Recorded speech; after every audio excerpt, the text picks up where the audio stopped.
Видовме дека на сцената донесоа една статуа, која што е доста висока, голема. Дали како беше транспортот на истата и зошто е таа клучна да биде на сцената?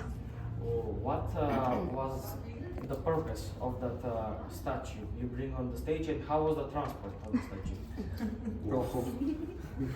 It was a very a real adventure to bring the statue here.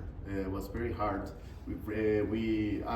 I carved the statue by myself, and I did it because I wanted to show to the people from here, North Macedonia and Europe, the different places we are going to visit, how the statues, real Moais, are in Easter Island.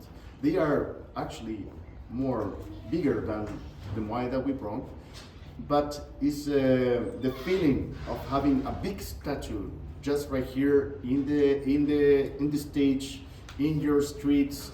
We want to show you how we move the statues, how we carve the statues.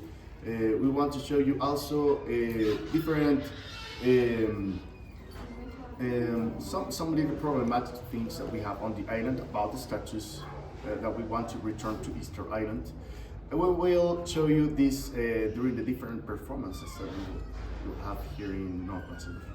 Кажува дека транспортот на статуата било дека е многу авантура и дека бил многу тежок, ама со среќата он е годен след тука за да не го покажат нас и на целата велешка публика, и дека он направил статуата, самиот ја направил статуата, и дека ова причина за статуата е да во Чиле, правилно на Eastern Island, е тоа што они верувале дека тие поранешните нивните предци, како што се моајците, дека тие ги направиле и дека ги ставиле дека тоа е Бог на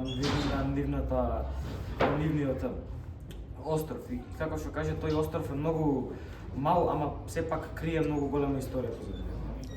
Thank you.